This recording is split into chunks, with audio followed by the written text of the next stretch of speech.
Hey, salut à tous et à toutes, c'est Valdax et aujourd'hui on se retrouve pour une nouvelle vidéo. Aujourd'hui nous allons reparler de la Falcon Heavy. En effet, l'entreprise SpaceX a réussi son lancement de sa Falcon Heavy le mardi 6 février 2018 de Cap Canaveral en Floride à 21h45 heure française. Néanmoins, le lancement a été retardé en raison de vents plus forts que prévu au-dessus du pas de tir.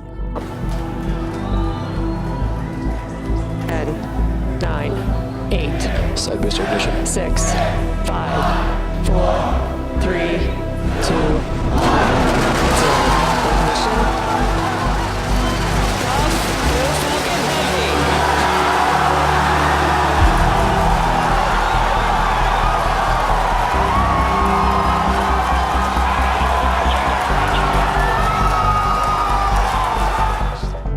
Le décollage s'est très bien déroulé, 2 des 3 fameux boosters réutilisables de l'engin sont revenus sur Terre et se sont posés exactement où ils étaient attendus.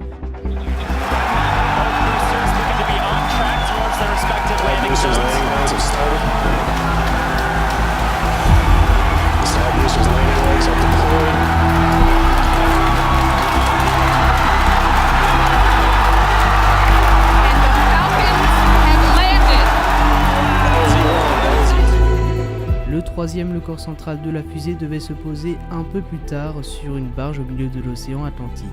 Mais seulement un de ces 3 moteurs devant lui permettre d'amérir s'est allumé.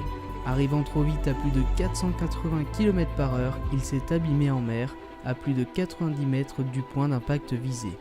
Elon Musk a voulu envoyer sa Tesla Roadster et son unique passager habillé d'une combinaison spatiale SpaceX en orbite autour de Mars. Mais la mission n'a pas été accomplie dans son entièreté. En effet, il devait d'abord se placer en orbite de Mars, puis rejoindre la ceinture d'astéroïdes, mais la voiture a dérivé de sa trajectoire initiale.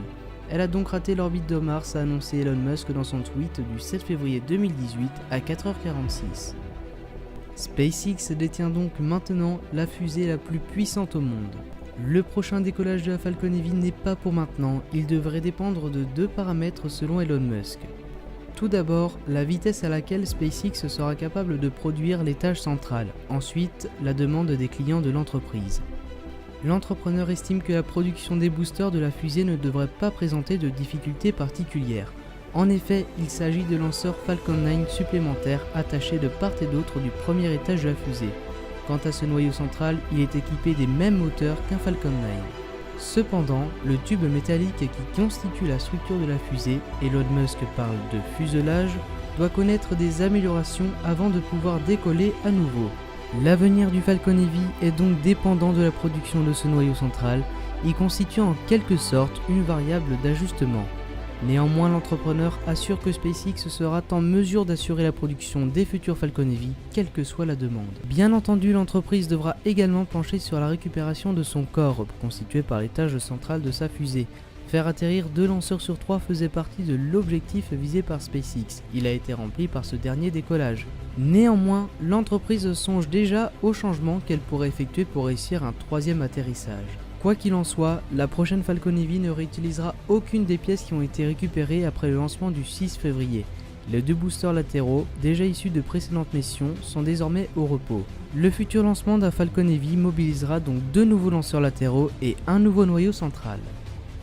Et cette vidéo touche maintenant à sa fin, n'hésitez pas à laisser un pouce bleu et à vous abonner à la chaîne, ainsi nous pourrions progresser. Et pourquoi pas reparler de cette grande entreprise SpaceX et Elon Musk, notamment du rêve d'Elon Musk, sa fusée la BFR qui colonisera Mars d'ici 2019.